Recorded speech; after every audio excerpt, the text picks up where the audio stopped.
녹화. 응, 녹화하고 있어. 응. 이러고 하면 되겠지? 자, 이게 나을 것 같아. 응,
이게 다음이고, 응. 다음 이전 레이저. 저건 아마 첫 장을 한가? 첫 장으로 할 거야. 아니면 네, 일단 6시에 먹거든요. 6시 반 어떤 그 네.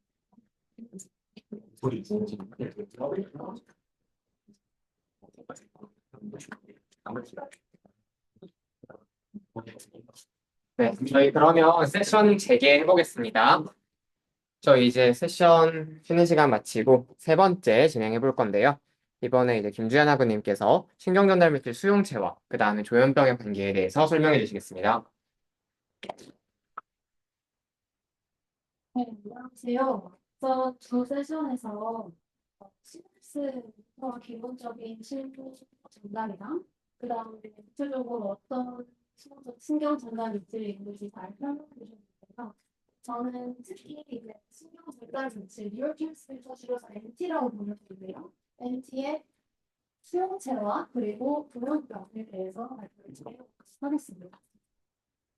네, 앞에서는 수용체에 대해서 얘기하고 뒤에서는 불용병에 대해서 이야기를 할 거예요.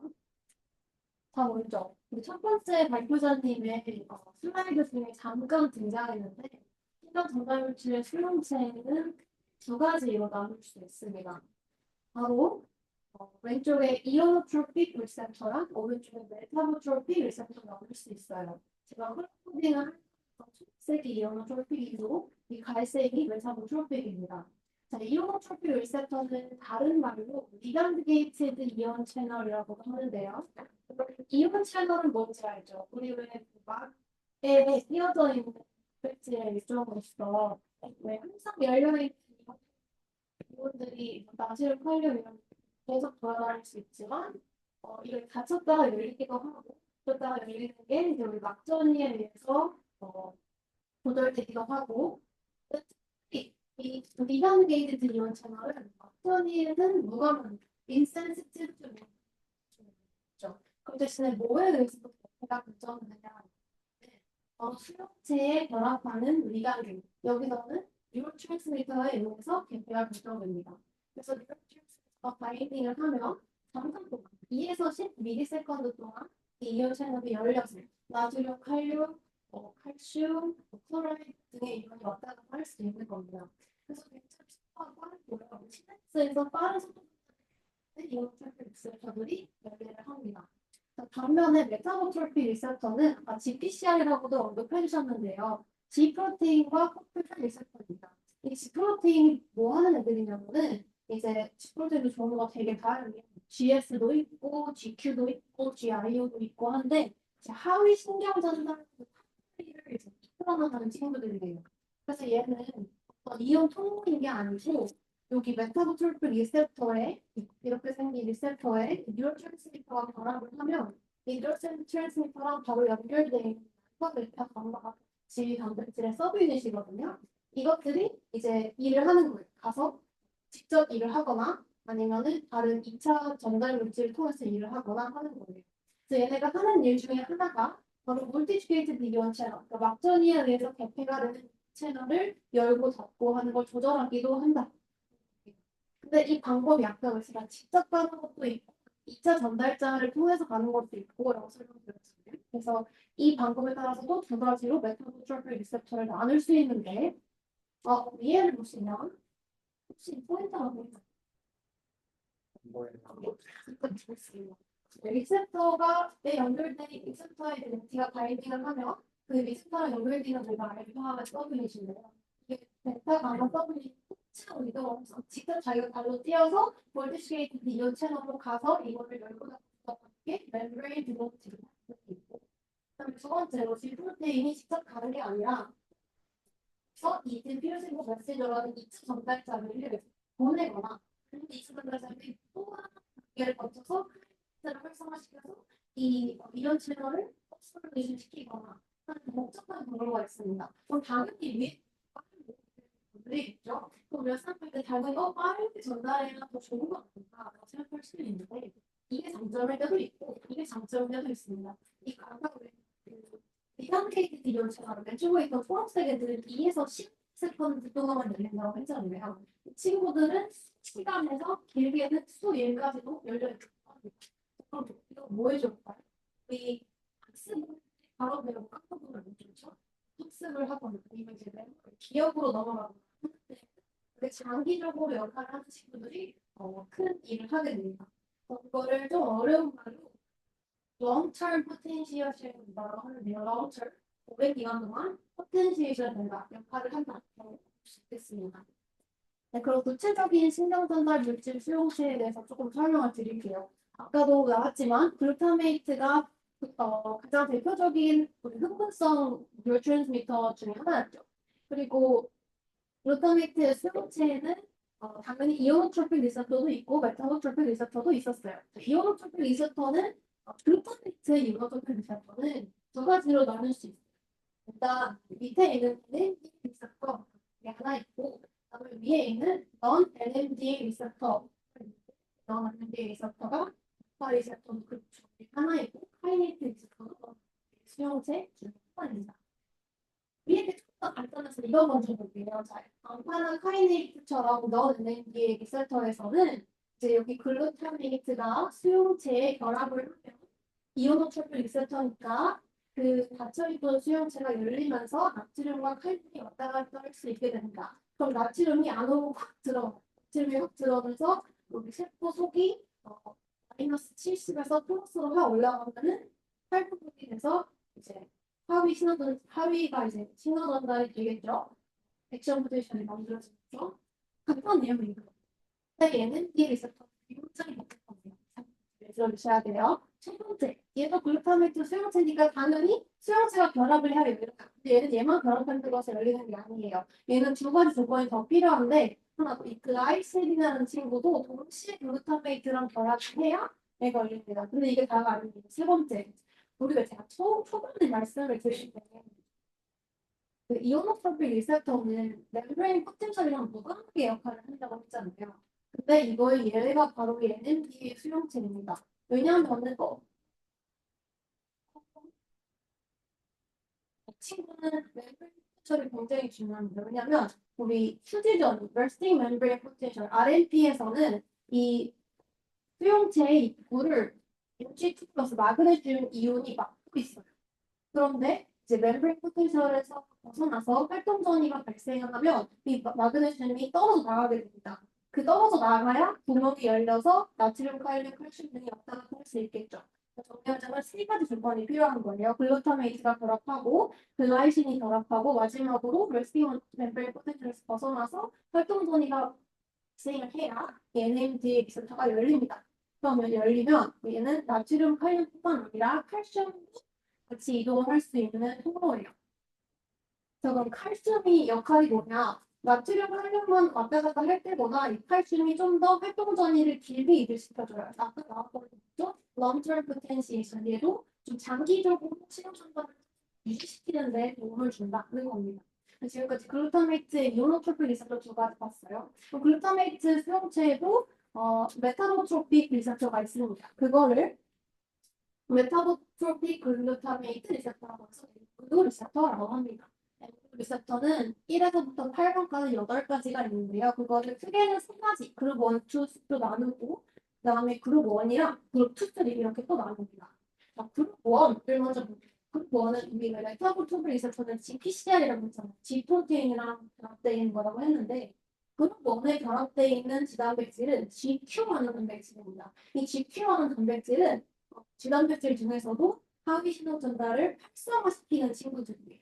그래서 얘는 이제 우리 시냅스 전뉴런과 시냅스 쇼뉴런이 있을 때 시냅스 소뉴런에 있는 수용체로서 이제 만약 여기 글루타메이트가 결합을 하면 그 소뉴런을 활성시키는 소뉴런을 액티베이트 시키는 역할을 하는 거예요. 그다음에 그리고 투스비는 포스트 시냅틱이 아니라 프리 시냅틱 뉴런을 존재해요. 그러니까 신경 시냅스 전 뉴런을 존재합니다. 그럼 이 친구들의 의의는 뭐냐? 얘는 GIO라는 단백질이랑 커플링이 되어 있거든요. GIO는 I가 이니비션의 I일 거고요. 왜냐하면 GIO는 그 하위 신호전달 체계를 억제시키는 역할을 하기 때문이에요. 근데 그러면은 얘는 왜 풀시티고 글루타메이트는 호흡성이 나면서 왜 이니비션이랑 커플링이나라고 질문을 할 수 있잖아요. 그 이유는 우리가 너무 뭔가 신호 전달이 과해지면 항상 그거를 조절하는 오토 레귤레이션이 필요하잖아요. 자가 조절. 그 자가 조절을 하는 데가 프리시냅틱 뉴런에 존재하는 그 투스리 리셉터입니다. 그러니까 시냅스 사이에 엑시냅틱 클래스에 너무 글루타메이트가 많으면 얘네가 뒤에 포스시냅틱에 있는 그룹 1에만 붙는 게 아니라 프리시냅틱에 있는 그룹 2, 3 수용체에도 붙어서 지금 너무 글루타메이트가 많다. 그러면 우리가 글루타메이트 혹은 뉴로트랜스미터를 더 이상 분비하면 안 되겠다. 라고 해서 이 시냅스 전 뉴런을 억제시켜서 더 이상 안 나오게 막는 역할을 하는 겁니다. 괜찮겠죠? 네, 넘어가시죠. 그래서 지금까지 글루타메이트 수용체 3가지를 봤고요. 그래서 이제 반복적인 스티뮬레이션이 있어서 하이 컨센트레이션이 있을 때 이니비션 역할을 한다. 그래서 오토 리셉터이다. 라고 설명을 드리겠습니다. 자, 그 다음에 억제성 뉴로트랜스미터로 가바랑 글라이신 아까 들어보셨죠? 가바 리셉터에는 2가지 A, B 종류가 있는데 A는 유명호트로픽이고 B는 메타보트로픽이에요. 이런 거 막 설명드릴게요. 자, 가바 A 리셉터는 똑같아요. 그러니까 가바가 결합을 하면은 수용체가 열려서 얘는 CL-로 나타나는 합니다.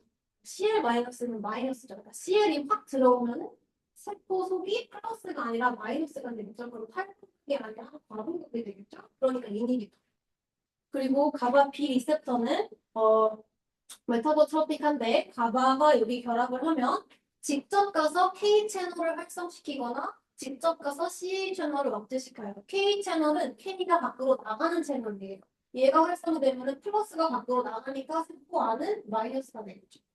이 친구를 CA는 안으로 들어오는 플러스인데 들어오는 걸 억제시키니까 또 반복적으로 가니까 여기랑 멀어지는 과정이죠. 그래서 억제성이라고 보시면 됩니다. 마지막으로 글라이신은 이 가바 A랑 되게 비슷해요. 똑같이 글라이신이 결합하면 콜라가 열리면서 CL이 확 들어와서 억제성 이론으로 작동을 하게 됩니다.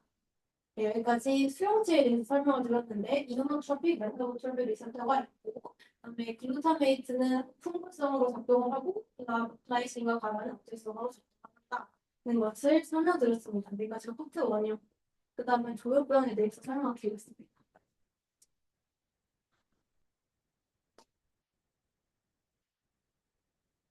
네. 조혈병은 다른 말로 정신분열증이라고 예전에 많이 불렸어요. 영어로 스키조프리니아라고 하는데 얘를 정의하는 게 굉장히 어려워요. 왜냐면은 어떤 특정한 발견원, 특별한 시너지가 있는 게 아니고 증상들의 묶음으로 나열을 해서 정의를 하기 때문이에요. 조현병이 속해 있는 분류가 사이카릭 디스오더, 한국말로는 정신병이라고 부르는 큰 분류가 속해 있는데요. 이거는 그냥 기질적 원인 혹은 심리적 원인에 생기는 주요 정신병 중에서 인격의 완해, 그러니까 여기 여러 개의 다중인격 장애가 있는 거죠. 현실과의 괴리감, 망상, 환각, 착각 등의 증상을 보이는 것들을 다 한데 묶어 정신병이라고 분류를 합니다. 정신병의 하위 항목에는 스키조프레니아 그리고 바이포러디즘이나 한국성 장애의 메인이 있으니까 포함이 됩니다. 한국성 장애는 조울증이에요. 그거의 조증 페이드가 정신병에 포함된다고 보시면 됩니다. 대체적으로 조현병은 특징이 되게 일찍 시작된다는 거예요. 15세에서 25세쯤에 발병하기 때문에 굉장히 만성적이고 크로닉하게 진행이 됩니다. 그리고 우리가 왜 보통 뇌에 장애가 뇌 기능에 장애가 있다라고 하면은 어, 감각, 센소리에도 많이 영향을 미칠 때가 있는데요. 이 조현병의 특징은 센소리는 문제가 없습니다. 클리어 센소리용입니다. 다만 생각에 이상이 있어서 막 뱉어 생각이 들리는 거예요. 그러니까 실제로 눈과 귀에는 아무런 장애가 없는 거죠. 그리고 아까 말씀드렸다시피 판타제네시스는 있지 않습니다. 증상들이 중요한데요. 포지티브 심텀이랑 네거티브 심텀 일단 이거 두 가지가 제일 중요해요. 이거를 기억해 주시면 되는데 포지티브 심텀은 이게 긍정적이다라고 해석을 하면 안 돼요. 좋은 게 아니고 이게 노멀 스테이트보다 악한 것들을 포지티브 심텀이라고 보시면 돼요. 예를 들면 그러니까 우리는 정상인들은 보이지 않는 뭔가 특별한 것이 보이다거나 아니면 우리가 들리지 않는 게 들린다거나 그렇죠. 뭔가 그 신체의 움직임이 정상보다 더 과도하게 비자발적으로 되는 그런 것들이 포지티브 심텀에 포함이 되고, 그다음에 네거티브 심텀은 정상보다 떨어져 있는 거. 뭔가 표정이나 감정이 정상이보다 떨어지거나 말하는 게 정상이보다 힘들거나 사회생활하는 거 힘들거나 아니면 A 모션이라고 해서 모티베이션이 생기지 않는다거나 하는 걸 네거티브 심텀이라고 부르고요. 그다음에 조금 덜 중요한 마이너한 심텀으로는 컨텐티브 심텀, 어펙티브 심텀이 있고 여블티브 심텀은 조현병을 치료하지 않았을 때에는 심지어 이렇게 적인 성향까지 띌 수 있다고 합니다. 컨텐티브 심텀은 집중이나 공부하는데 힘든 거, 어펙티브 심텀은 불안감, 걱정이 많은 그런 것들이 포함됩니다. 스타디스터지는 알려져 있지 않지만 우리가 조현병을 약으로 치료를 많이 하잖아요. 거기 약의 원리는 우리가 아니까 역으로 치료를 할 수도 있었어요. 사람들이 이런 원리가 있는 약을 썼으니까 치료가 되면은 아마 원리는 이것이 아니다. 라고 해서 나온 가설들이 크게 도파민, 글루타민, 세로토닌, 하이포테시스가 있는데 이 중에서 도파민, 하이포테시스가 메인이고 이게 제일 중요하고 나머지들은 이 도파민, 하이포테시스를 보완하기 위해 나온 가설들입니다. 제일 먼저 도파민 하이포테시스를 볼 거예요. 도파민 리셉터에는 이제 D1, 2, 3, 4, 5에서 5가지가 있는데 이제 1이라는 노를 D1 리셉터라고 부르고 2, 3, 4를 D2 리셉터라고 부르고요. 이유는 D1 라이트는 액티베이션 확정이고 D2 라이트는 이니비션, 그러니까 억제성이기 때문이에요. 둘 다 GPCR 메타보트로픽한 리셉터이고 다만 이제 하위에 있는 G 프로테인이 종류가 달라서 여러 가지 다른 이게 되게 어려운 슬라이드인데 우리 뇌에 있는 도파민을 생성하는 뉴런들이 주로 어떤 경로로 분포되어 있냐고 하는지 그런 슬라이드입니다. 이 단면은 우리 김선재 교수님의 신경외부 교수님은 수업을 들으면서 보셨을 거예요. 우리 여기를 미드브레인, 여기를 폰스, 여기를 메둘라라고 부르거든요. 제일 먼저 위에 있는 주황색 나이프로 스튜디오 파트웨이부터 볼게요. 파트웨이 이름이 나이프로 스튜디오예요. 왜냐면 substantial 나이프로에서 시작해서 돌소 스튜디오로 끝나기 때문이에요. substantial 나이프로는 여기 미드브레인의 밑에 마지막에 있는 친구고 얘의 역할은 이제 우리 운동을 모티베이션 그리고 리워드와 관련된 역할을 합니다. 두 번째 빨간색 메소 림빅 파스웨이는요 시작하는 데가 왼쪽으로 책임져 내리아에서 시작해서 뉴클리어스 언컴프레서로 가는 게 빨간색 길입니다. 이 왼쪽 책임져 내리아 왜 메소 림빅이라고 하는 BTA도 미드브레인의 이름을 그리고 컴포스처럼 보내가는데 미드브레인이 있는 거예요. 근데 미드브레인이랑 메소 같은 덩어리잖아요. 미드브레인이 우리 메센스 파워를 하고 그래서 메소고 끝나는 게 림빅이 이렇게 그래서 컴패스가 이 변형계 림빅 시스템의 일부이기 때문에 메소 림빅이라고 합니다. 얘의 역할은 모티베이션, 리워드, reinforcement learning, pleasure, addiction이랑 관련된 역할을 합니다. 세 번째로 이 파란색 메소코르티컬 파트웨이가 있고요. 얘는 시작은 메소 림빅이랑 똑같이 VTA에서 시작을 해서 전두엽 프론탈 코르텍스로 끝나기 때문에 메소코르티컬입니다. 그중에서도 특히 프리폰탈 코텍스 그중에서도 특히 여기 VFX 돌수 안으로 콘텐츠랑 왼쪽 미디어 필터를 콘텐츠 두 군데로 프로젝션을 하고 있고 얘는 커뮤니케이션 인지 그리고 뭐 집중 워킹 메모리 등을 컴퓨테이션하는 겁니다. 이렇게 세 가지가 주로 위에 세 가지가 주로 이제 조현병에서 많이 다뤄지는 소리들이고 그 튜버 인번지블은 그냥 플러스 알파로 넣었는데 얘는 하이폭사론 시사하고에서 출발해서 피츄리터리 글랜드로 가는 거예요. 얘의 역할은 프롤락틴이라는 호르몬이 있거든요. 그 호르몬이 시크션 되는 거를 억제하는 역할입니다. 얘는 스키조프레니아의 과 관련돼 있다기보다는 거기에 사용하는 약들의 부작용이랑 조금 관련돼 있어서 나중에 알아주시면 좋을 것 같아요. 오늘은 안 보셔도 되고. 시간 많이 초과돼서 드리겠습니다. 네, 그러면 요 도파민 하이포테시스까지만 할게요. 자, 도파민 하이포테시스 우리가 아까 포지티브 심텀이랑 네거티브 심텀으로 오늘 드렸잖아요. 근데 포지티브 심텀은 여러 가지 이게 앞서 본 패스웨이 있잖아요. 이 중에 메소림빅 패스웨이가 많이 활성화돼서 증상이 나타났다고 할 수 있습니다. 반면에 네거티브 심텀은 앞서 보여드린 네 가지 패스웨이 중에서 메소코르티컬 패스웨이가 정회돼서 생겼다고 볼 수 있습니다. 그러니까 아까 메소코르티컬 패스웨이가 바로 인지 컨디션이랑 관련되어 있잖아요. 이런 게 기능이 떨어지니까 바로 네거티브 심텀이 나타나는 거예요. 인지가 막 저하되고 기분이 저하되고 하는 거입니다. 도파민 하이포테시스 말고도 글루타메이트 하이포테시스랑 세로토닌 하이포테시스가 있는데 이것은 여러분 혹시 관심 있으시다면 한번 보시면 될 것 같고요. 그러면 이걸로 저의 발표를 마무리하고 그림 출처는 이렇게 되는데 사실 가장 중요한 그림 출처를 빼먹었어요. 바로 합중이라는 논리학 디테일인데요. 거기서 알 수 있다시피 이런 하이포테시스 세 가지가 파출 책에도 정리되어 있으니까 관심 있으신 분들은 책을 읽어보시면 되겠습니다. 감사합니다.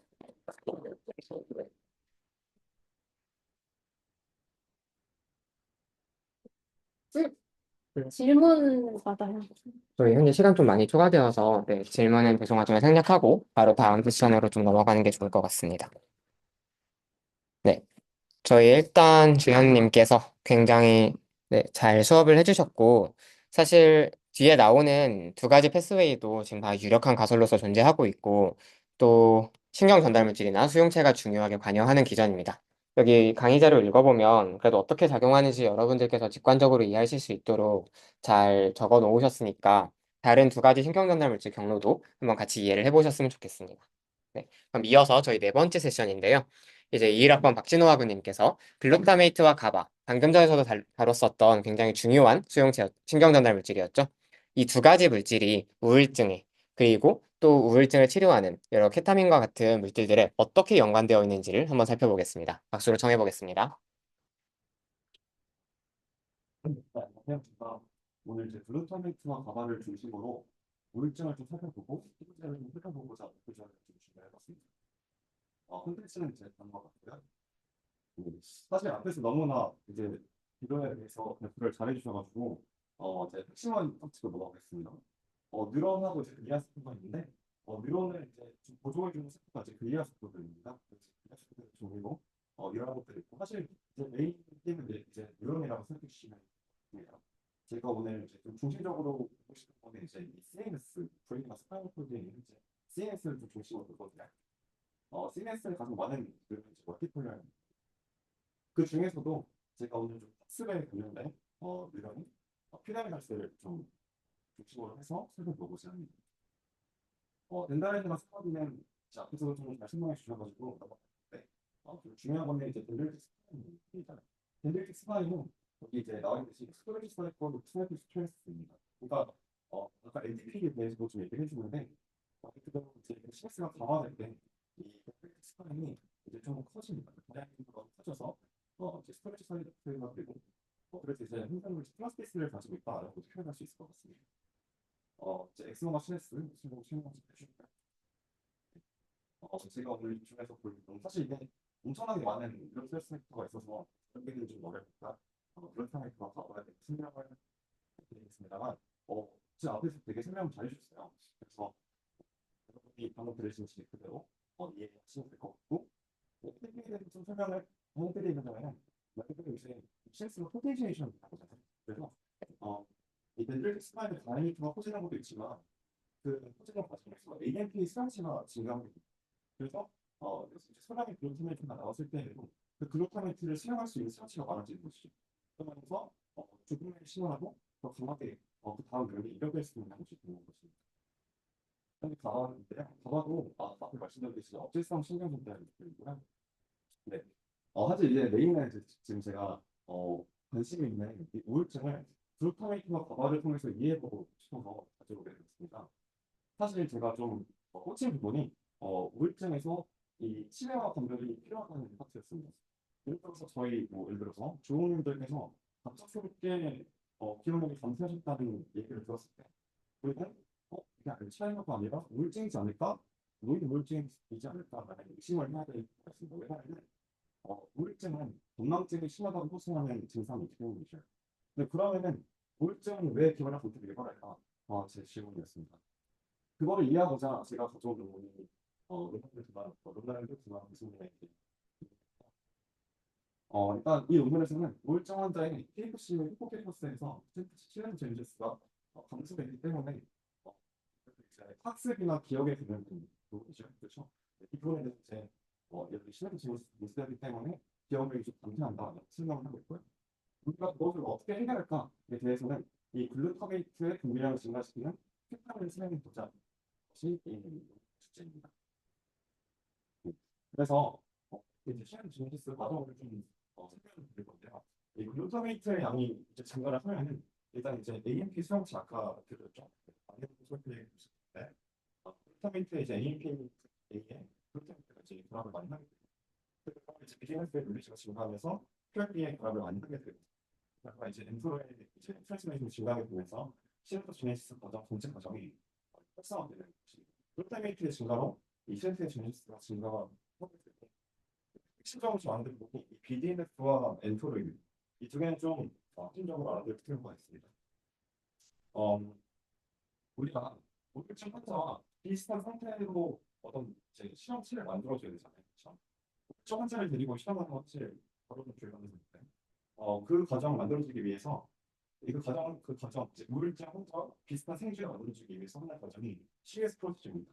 여기 읽어보시면 알겠지만 최대한 예를 좀 들어가지고 이 엘리트 페이션트까지 메이저 디프레스 디스오더 페이션트와 비슷한 증상을 나타내도록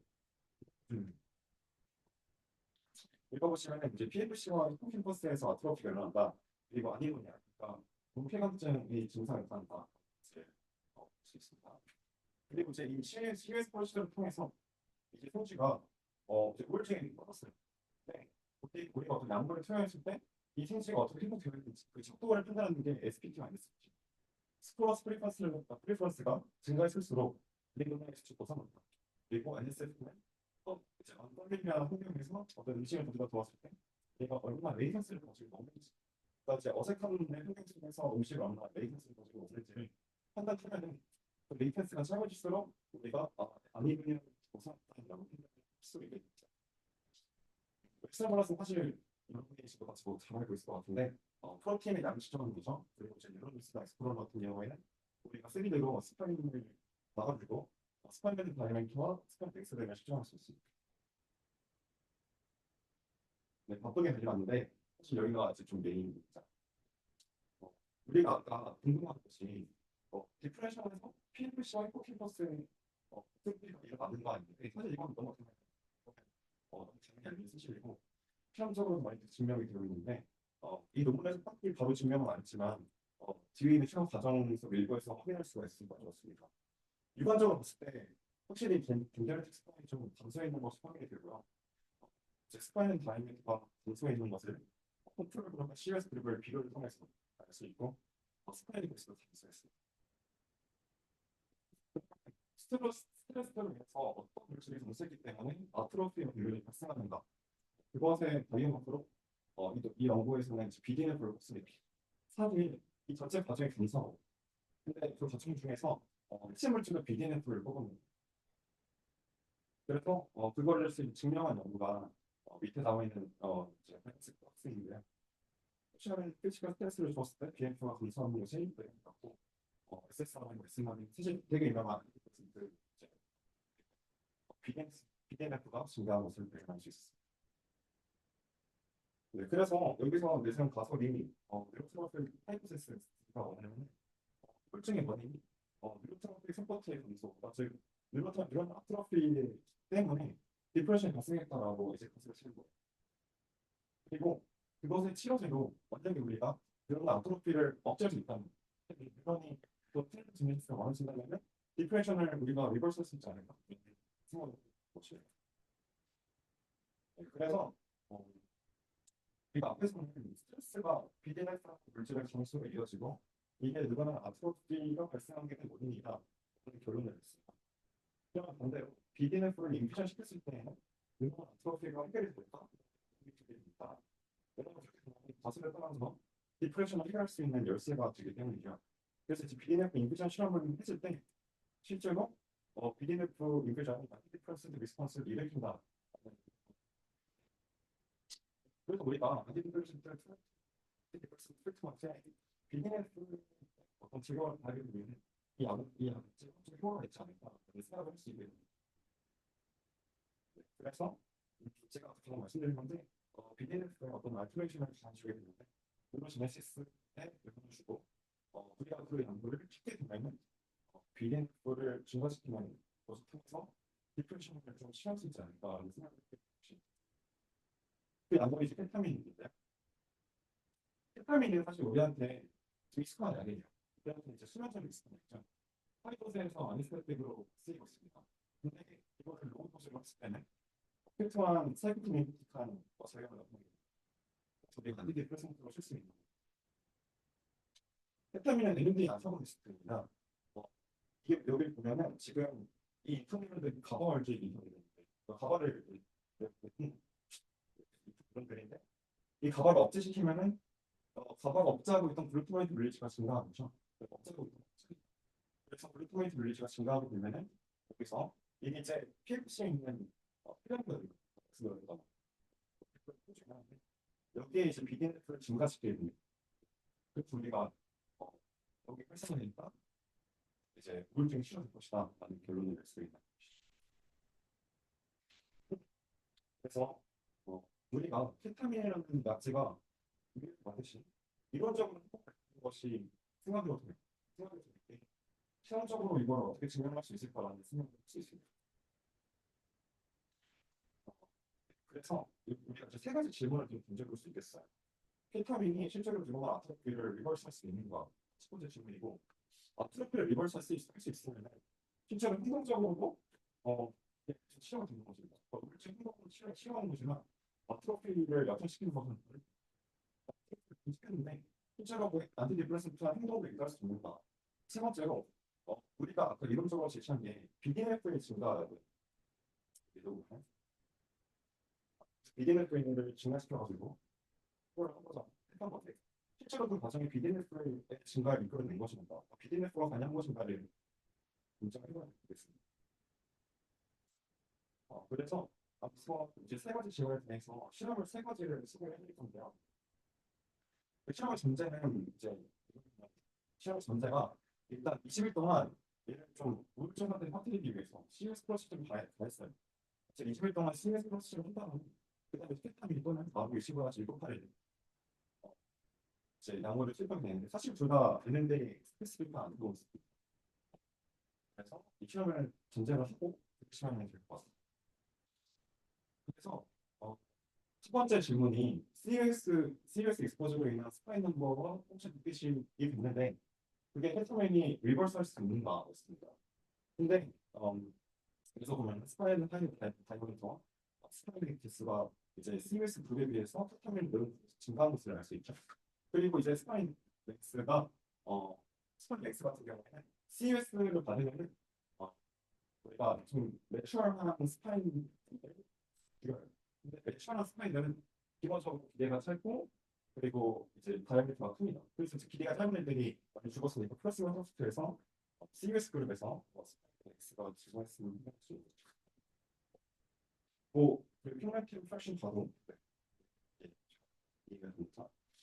그 다음에 이제 다이아미터가 증가했다고 해서 실제로 그 밀서폭들이 증가했는가를 확인해보고 싶어서 아까 말씀드린 이제 엑스블러스를 사용해서 이제 실험을 진행하고 있는데 실제로 그 심해시몬 PSD 아니 다 이제 CNT 프로틴을 증가했다는 것을 확인할 수 있고 DMSO 그룹만 보면 되고 파티마이신은 제가 이따가 설명을 해드리겠습니다.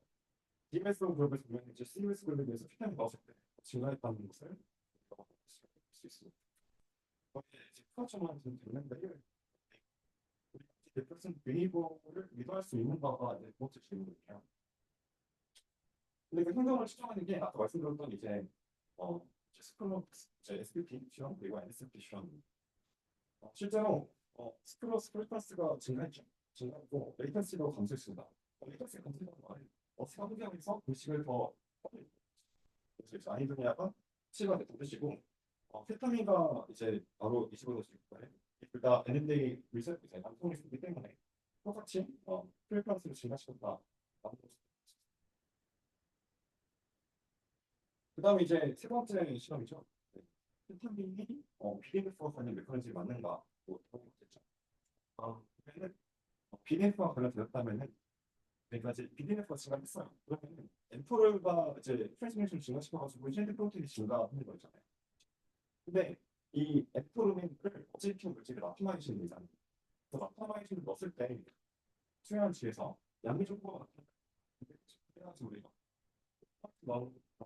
너무 취해서 우리가 펜타민 넣었을 때 피부가 나타나지 않아요. 이 회로를 이용하고 그리고 실제로 이제 아까 여기서 DMS 그룹은 이제 비해서 라파마이신을 넣었을 때 페타민 회로가 나타나지 않습니다. 그리고 저기서도 마찬가지 그룹에 비해서 페타민을 넣었을 때 이제 별 시도가 없습니다. 이제 마지막에는 포텐셜 현재 타깃이 있는가 대해서 좀 제시를 하는데 당연히 있겠죠. AFA 리서트 아고니스트를 쓸 수 있고 필수액팅 앵글로 이나 선의 아고니스트를 쓸 수 있는데 부정적인 문제가 있습니다. 내용을 좀 정리를 해보자면 디퍼런셜은 PFC와 포텐보스 아크리스를 추론해서 골반 분석시켜가지고 기억력을 좀 지식합니다. 그리고 BDNF 인퓨전이 이 안티디프레센트 리스폰스를 일으켜서 우리가 이 BDNF 인퓨전 했던 거랑 비슷하게 필터민을 사용해가지고 BDNF를 증가시키는 거죠. 그래서 그 지네시스 과정을 일으키고 이 안티디프레센트 비해버를 이루할 수 있다. 네. 제가 레퍼런스를 읽었고요. 질문 좀 보겠습니다.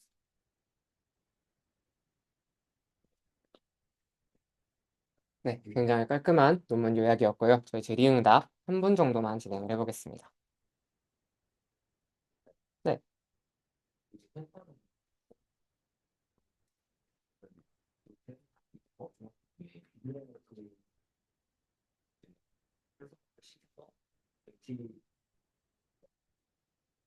트로피를 줄인다라는 게 핵심 논리인데 서로는 이제 BDNF가 막 마구잡이로 만들어지면 이게 너무 스파이크 증가하는 그런 부작용도 있을 수 있는 거잖아요.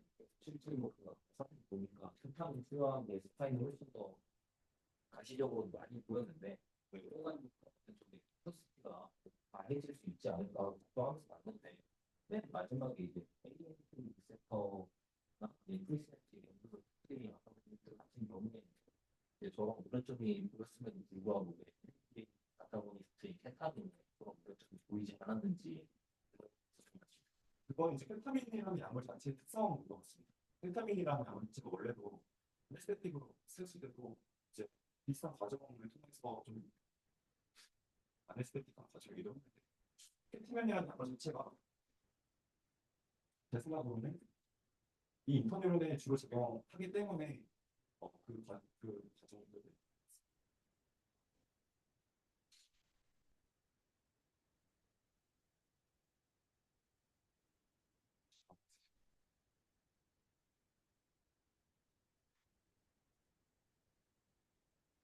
그러면 이 정도로 네 번째 세션 한번 마무리해 보겠습니다. 네, 다시 한번 멋진 발표 네, 보여주셨고요.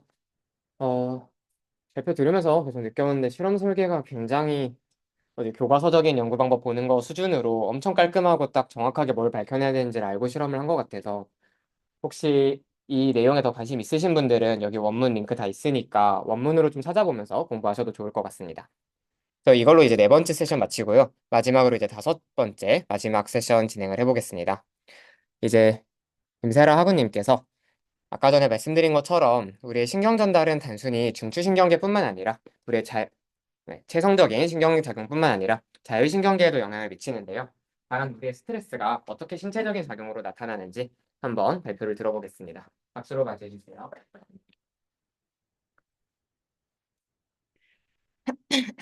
안녕하세요. 자율신경계와 스트레스 반응에 대해서 발표하게 될 이사학번 김세라라고 합니다.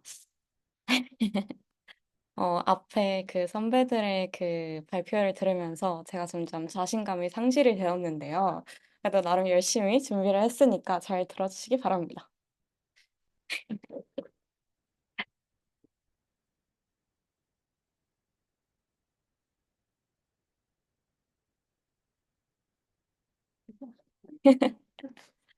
혹시 하루에 몇 번이나 진짜 스트레스 받아 라는 말을 하시나요? 사실 저는 어제도 굉장히 많이 했고, 오늘도 집에다 핸드폰을 놓고 오면서 이런 말을 또 이렇게 내뱉으면서 왔는데요. 이미 너무나 잘 알고 계시겠지만, 우리가 느끼는 스트레스는 단순한 기분 문제가 아니라 우리의 몸과 마음을 근본적으로 변화시킬 수 있는 그런 강력한 힘을 가진 것이라고 합니다. 오늘 제 발표에서는 스트레스가 무엇인지, 스트레스와 관련된 연구에는 어떤 것들이 있는지, 그리고 궁극적으로 우리 몸이 스트레스에 어떻게 반응을 하게 되는지 한번 신경생리학적으로 이야기해 보도록 하겠습니다. 자, 목차는 이렇게 되고요. 제가 이거 목차가 조금 잘못됐는데, 자, 1번 목차는 스트레스에 대해서 간략하게 이야기를 해드릴 거고요. 두 번째가 스트레스 이론, 세 번째가 이 발표의 메인이라고 할 수 있는 자율신경계와 스트레스 반응이라고 보시면 될 것 같습니다. 자, 스트레스랑 제가 적어 놓은 것 같이 적응하기 어려운 상황에 처할 때 느끼는 심리적, 신체적 긴장 상태인데요. 간단하게 나누어 보자면 이렇게 두 개. 급성 스트레스와 만성 스트레스로 나누어진다고 합니다. 급성 스트레스는 우리가 일시적으로 즉각적인 반응으로 단기간에 끝나는 스트레스로 아래에 적어둔 것과 같이 소음, 혼잡, 고립, 배고픔, 감염, 위험 상황에 대한 상상 등에 의해서 나타난다고 하고요. 만성적으로는 이와는 조금 다르게 장기적으로 지속되는 스트레스라고 합니다. 계속되는 고도의 작업이나 대인관계 간의 문제, 외로움, 그리고 또한 배우자와의 관계에서도 나타날 수 있다고 합니다. 이렇게 해서 아주 스트레스에 대해서 간략하게 살펴봤고요. 그 다음에 스트레스 이론 몇 가지를 소개해 드릴 텐데, 여기 보시면은 월터 캐넌님은 Fight and Flight Reaction, 우리가 아주 잘 알고 있는 투쟁 도피 반응이죠. 이분은 다양한 스트레스에 대한 아드레날린의 긴급 반응에 대해서 조금 연구를 하셨고, 아래에 보면 호미오스테이시스, 우리가 너무나도 많이 잘 알고 있는 항상성의 개념을 제창하신 분이라고 합니다. 그리고 그 다음에 소개해드릴 분은 하월드 wol프라는 분이신데요. 이분은 특이하게 위장관계와 생리적 작용이 특정한 감정 상태와 관련됨을 발견해 주셨다고 합니다. 그래서 제가 조금 주목해서 소개해드리고 싶은 과학자분은 한스 셀리라는 분인데요. 이분은 동물이 독성 자극에 노출되었을 때 생리학적 반응을 관찰하셨다고 합니다. 네. 한스 셀리의 일반 적응 증후군. 일단은 이분의 가설에 대해서 먼저 소개를 해드리자면, 스트레스에 대한 신체적 반응은 그 원인의 다양성에도 불구하고 서로 유사하며, 스트레스에 대한 적응이 장기화되어 적응에 요구되는 에너지가 소진되면은 결국에 질병이 발생할 수 있다라는 가설을 세우셨습니다. 이 아래에 이 조금 이렇게 빽빽하게 적어진 이거는 논문을 좀 발제해 온 부분인데요. 이 부분에서 왜 일반 적응 증후군이라는 이름이 붙었는지 알 수 있었습니다. 간단하게 읽어드리자면, 이 증후군은 전반적으로 개체가 그 자신을 새로운 상태에 적응시키려는 일반화된 노력을 나타내는 것처럼 보이므로 일반 적응 증후군, 그래서 일반 적응 증후군이라고 불러도 될 것 같다 라고 이름을 붙이셨다고 합니다. 이거 옆에 그래프는 제가 괜히 넣은 건 아니고요. 제가 이 세 단계에 대해서 간략하게 설명드리도록 하겠습니다. 1단계, 경보 단계, alarm reaction이라고 하는데요. 일단은, 딱 스트레스를 일으키는 사건을 처음 직면하였을 때 교감 생관계를 활성화하여 신체를 방어하는 단계라고 볼 수 있습니다. 경보 단계는 크게 투기 충격기와 후기 역 충격기로 나눌 수 있는데요. 저기 그래프에 보시면은 저 빨강색 에리아에서 살짝 내려가는 부분, 저 부분이 초기 충격기, 그러니까 스트레스 자극을 받은 유기체가 일시적으로 위축되는 단계라고 보시면 될 것 같고요. 다시 가장 아래점을 찍고 다시 올라가는 저 부분이 후기역 충격기. 그러니까 스트레스에 대한 투쟁 도피 반응이 좀 본격적으로 일어나는 단계라고 보시면 될 것 같습니다. 뭐 투쟁 도피 반응은 너무나 잘 알고 계실 것 같기 때문에 그냥 넘기도록 하겠고요. 단기적인 스트레스의 경우 이 방어 체계가 성공적으로 작동을 하게 되면은 신체는 정상 상태로 돌아가서 이 반응이 종료되겠지만 스트레스가 지속이 된다면은 그 다음 단계인 저항 단계로 이행이 된다고 합니다.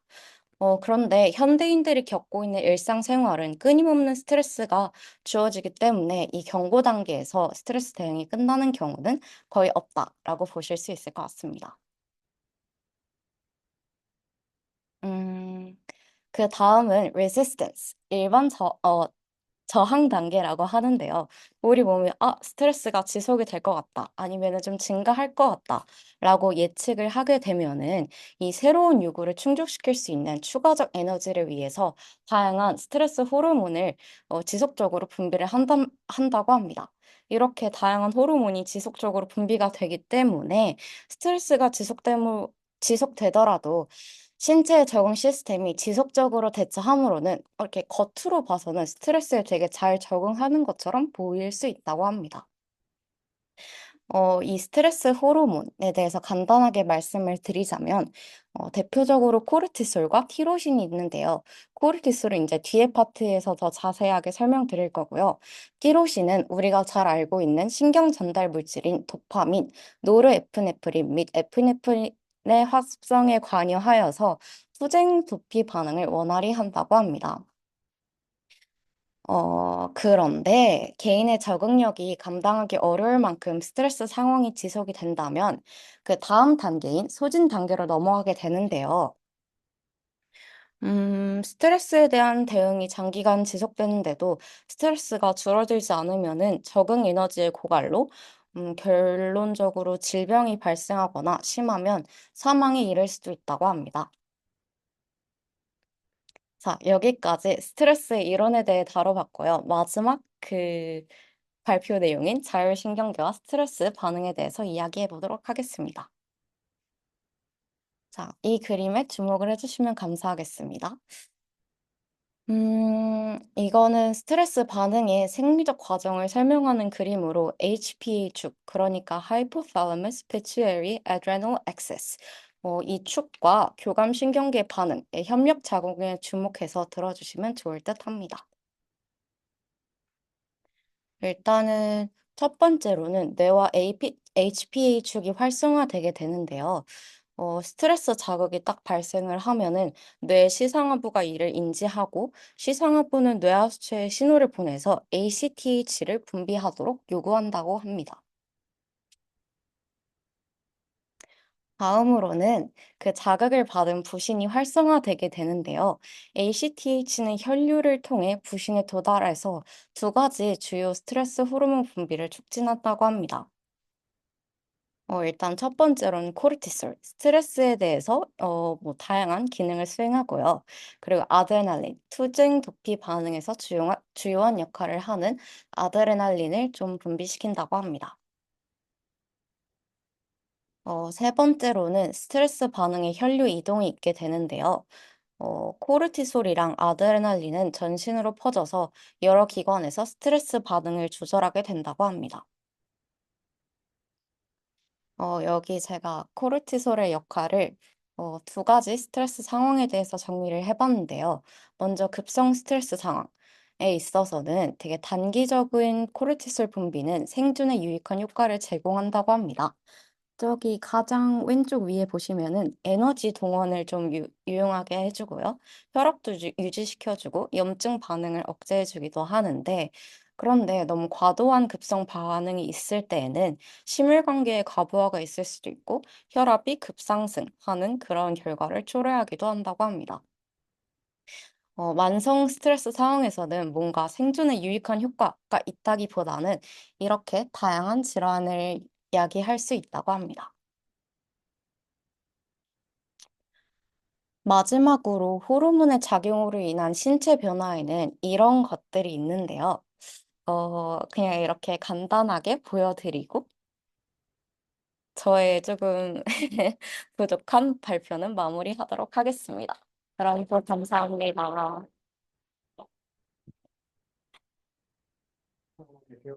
감사합니다.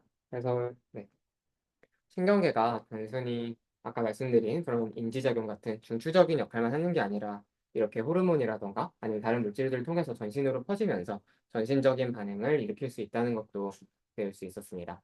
저희 질문 혹시 있으시면 한 2개 정도 들어보고 넘어가겠습니다. 질문 있으신가요?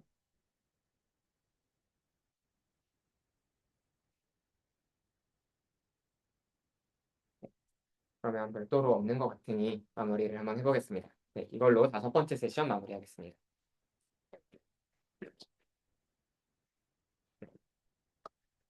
네, 사실 그래서 뭐 정신신체 이론이라고 해서 이런 식으로 계속 정신적인 자극이 어떤 원리를 통해서 우리의 신체에 영향을 미치는가를 계속 이해하려는 여러 시도들이 있기 때문에 관심 있으신 분들은 또 많이 찾아봐 주시면 좋을 것 같습니다. 이걸로 저희 이제 5개의 세션 모두 마무리를 했고요. 마지막으로 다음 12월 정규 세션 예고드리고 마무리하겠습니다. 저희 12월 정규 세션 12월 10일 3주 뒤 좀 가깝습니다. 12월 10일 화요일 오후 4시부터 6시까지 있고요. 오늘 진행을 해보니까 살짝 세션 시간이 좀 촉박하다는 느낌이 좀 있어서 조금 조정은 운영진에서 먼저 논의를 좀 해보겠습니다. 네, 희망자는 이번 주 주말 11월 23일 정오부터 24일 자정까지 36시간 동안 받을 거고요. 이번에도 비슷하게 5명으로 일단은 운영을 해보도록 하겠습니다. 그래서 27일, 그 다음 주 수요일까지 이제 저희한테 주제를 주시면 되는데, 생각보다 저희가 주제만 받으니까 이제 발표 내용끼리 겹치는 것도 좀 여전히 있고, 조정하기가 살짝 어려운 것 같아서, 이번부터는 좀 전달을 해주실 때 최소한 간략한 목차 정도는 함께 짜서 보내주시는 게 좋을 것 같습니다. 그 다음에 이제 발표 이틀 전 12월 8일 일요일까지 전달해 주시면 되고요. 발표 방식은 오늘 잘 보셨으니까 아실 거라고 생각이 듭니다. 그래서 뭐 수업을 하셔도 되고 아니면 어떤 논문 리뷰 같은 걸 하셔도 되고 아니면 뭐 사실 아직 나온 적은 없지만 토론 발제나 케이스 스터디 같은 거 하셔도 괜찮습니다.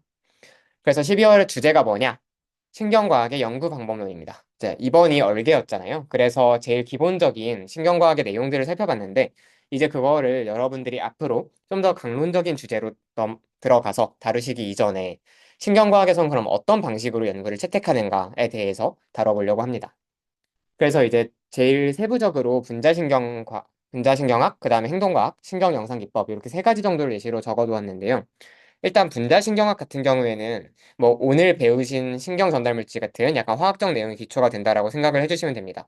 그렇지만 메인은 여기 밑에 주의사항에 적어놨는데 신경 전달 물질 자체에 대해서 수업하시는 건 사실 오늘 했어야 되는 내용이니까 그거는 저 주제로는 적합하지 않다고 생각이 들고 약간 더 유전학적인 또는 면역학적인 약간 분자적인 관점에서 설명은 할 수 있지만 조금 더 연구 방법론이란 주제를 잘 드러낼 수 있는 그런 테마를 가져와 주시면 좋을 것 같습니다. 그 다음에 이제 행동과학도 하나의 주제인데 신경과학적 질환 이해할 때 뭐 아까 전에 쥐 같은 거에다가 우울증 걸리게 한 거 보시면 알겠지만 생각보다 동물 모델을 많이 사용합니다. 그것보다 더 복잡한 인지행동과학 연구들도 많고요. 그래서 그런 거라던가 아니면 인간들한테 어떻게 대규모로 집단 실험을 하는 것들 그런 것들을 한번 관찰을 해보시면 재밌을 것 같습니다. 마지막으로 이제 신경 영상 기법이 있는데, 네, 신경은 사실 우리가 직접 들여다보기 굉장히 어려운 곳이기 때문에 CT, 뭐 MRI 이런 영상 장비들이 항상 따라다닙니다.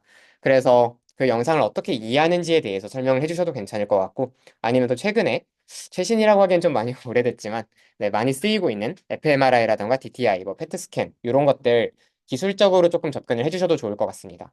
중요한 거는 일단 저희가 주제가 연구 방법